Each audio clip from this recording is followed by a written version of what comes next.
A tempestade castigava a cidade costeira de Puerto Bravio, no Chile, naquela noite. Relâmpagos cortavam o céu, enquanto Henrique Vasconcelos manobrava seu carro preto pela entrada de sua mansão à beira-mar. O voo dele havia sido antecipado, devido ao cancelamento inesperado de uma conferência internacional de negócios. Decidiu não avisar ninguém, imaginando surpreender a esposa Camila e talvez desfrutar de um jantar tranquilo em casa. Mas, ao sair do veículo, a jaqueta rapidamente encharcada, algo gelou seu sangue. Duas figuras encolhidas na soleira da porta, tremendo sob a chuva implacável. Um cobertor ralo cobria ambas. A figura mais velha tentava proteger a menor, segurando-a contra o peito como quem protege um tesouro. O coração de Henrique quase parou. "Dona Isabel?" chamou com incredulidade. A mulher ergueu o rosto pálido, os lábios arroxeados de frio. Era mesmo sua mãe, encharcada, exausta. Ao lado dela, mal visível sob o tecido pesado, estava Estela, sua filha de apenas 9 anos, do primeiro casamento, tossindo debilmente. "Estou bem, meu filho", sussurrou Isabel, quase inaudível. Henrique correu até elas, retirando o casaco e envolvendo as duas. Estela ardia em febre, o corpo frágil estremecendo a cada tosse. "O que aconteceu? Por que vocês estão aqui fora?" perguntou, os olhos arregalados. A voz da mãe falhou. "Porque comemos arroz sem a permissão dela. Camila nos expulsou. Disse que se entrássemos, chamaria a polícia." Henrique sentiu o mundo girar.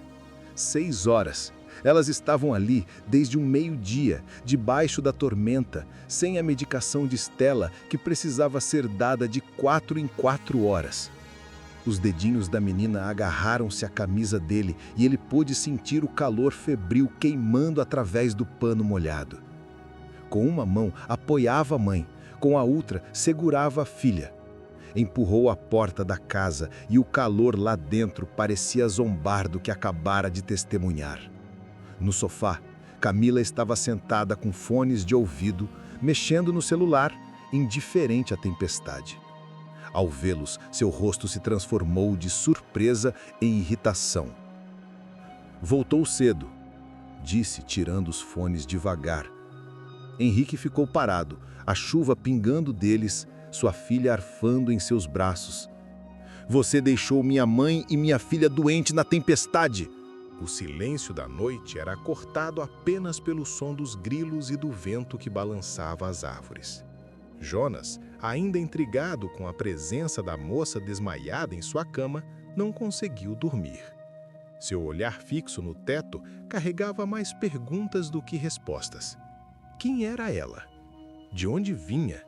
E o que fazia sozinha, perdida no meio da escuridão?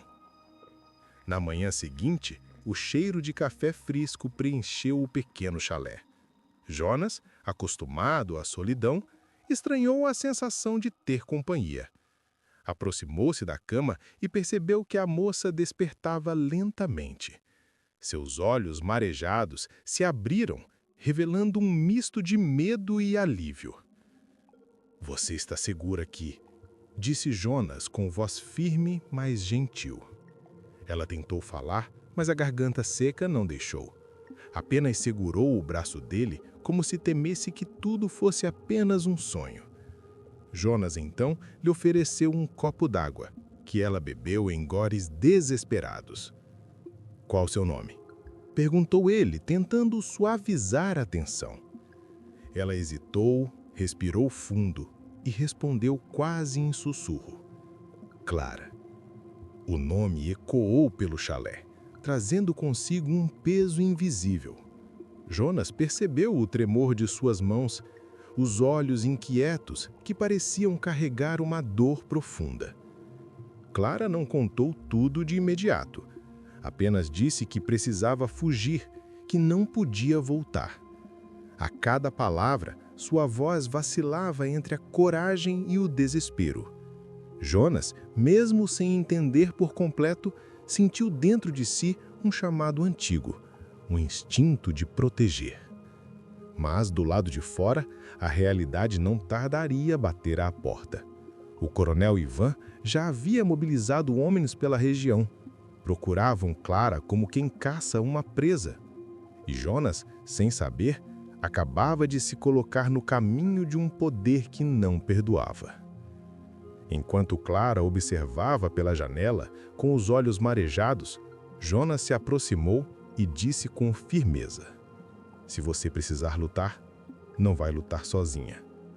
O destino dos dois, a partir dali, estava selado. O sol já se escondia atrás das colinas quando o galope de cavalos ecoou pela estrada de terra. O som era inconfundível. Homens armados estavam se aproximando. Jonas e Clara, dentro do chalé, trocaram um olhar silencioso, mas carregado de urgência. Clara recuou, os olhos cheios de pavor. "Eles me encontraram", murmurou quase sem voz. Jonas respirou fundo, com os punhos cerrados. Ele não sabia ao certo contra quem estava prestes a se colocar, mas dentro dele a decisão já estava tomada. Caminhou até o canto da sala, onde guardava sua velha espingarda, relíquia de caçadas passadas. "Enquanto eu estiver aqui, ninguém vai encostar em você", afirmou sem tremer. Do lado de fora, os homens do coronel Ivan desmontaram dos cavalos. As botas pisavam com força no chão seco, levantando poeira. Um deles bateu na porta com brutalidade. "Abra, Jonas! Sabemos que ela está aí dentro!" gritou uma voz rouca. O silêncio que seguiu foi cortado apenas pelo coração acelerado de Clara, que se encolheu no canto da sala. Jonas, firme, não se moveu para atender. "Se quiser evitar problemas, entregue a moça", insistiu outro homem.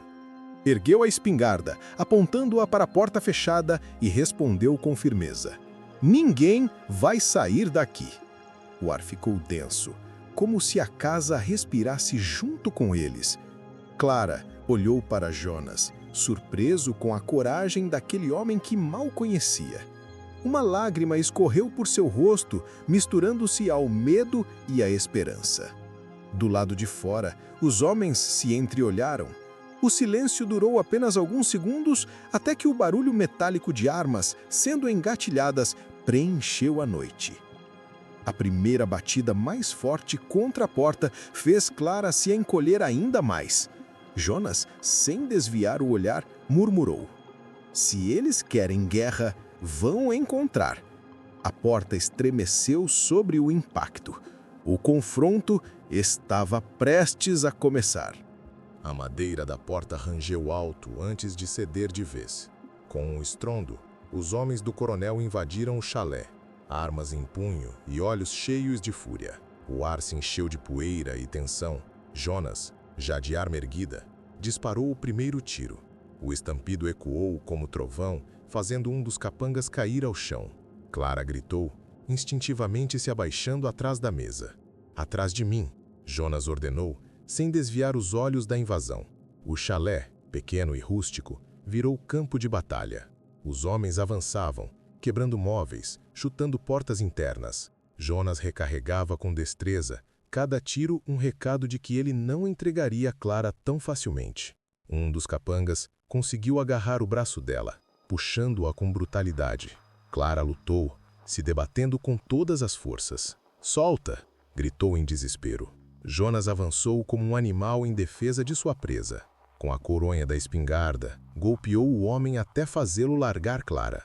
O sangue escorreu da boca do agressor, que caiu gemendo. O confronto parecia interminável. O cheiro de pólvora se misturava à madeira quebrada. Clara tremia, mas dentro dela algo despertava. Não apenas medo, mas uma chama de coragem.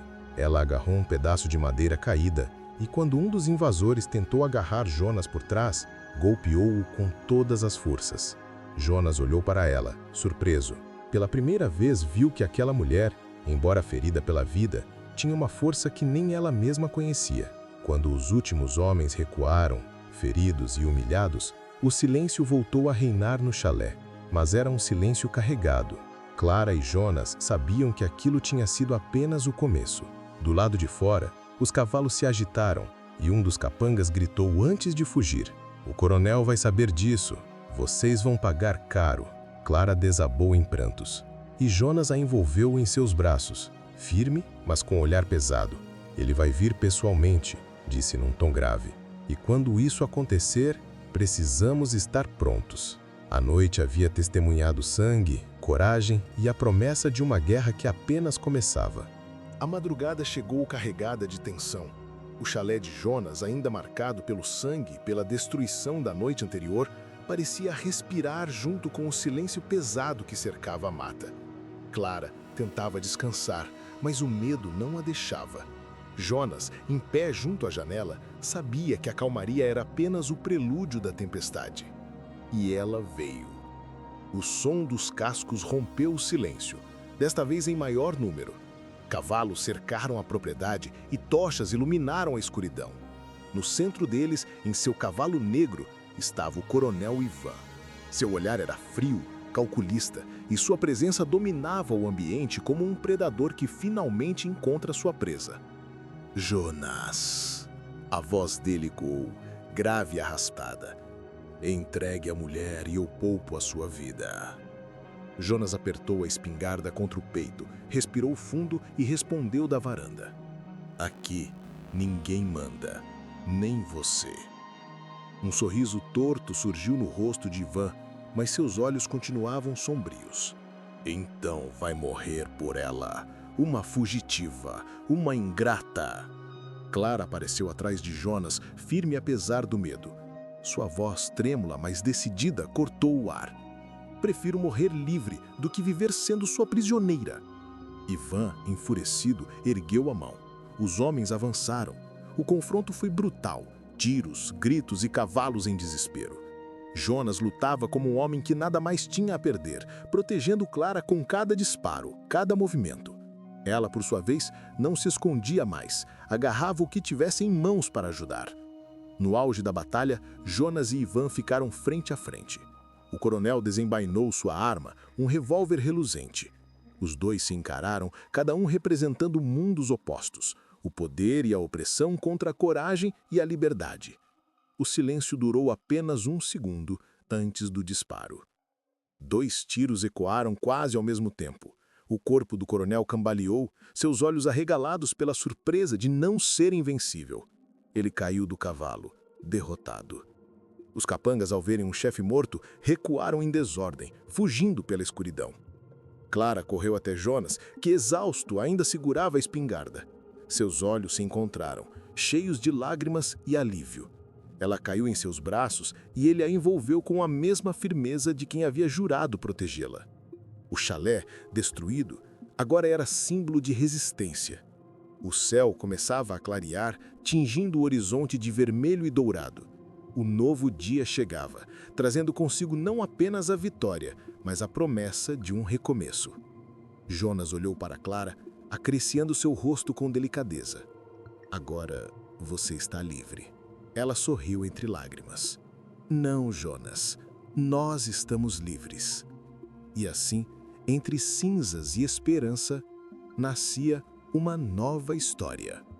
Fim.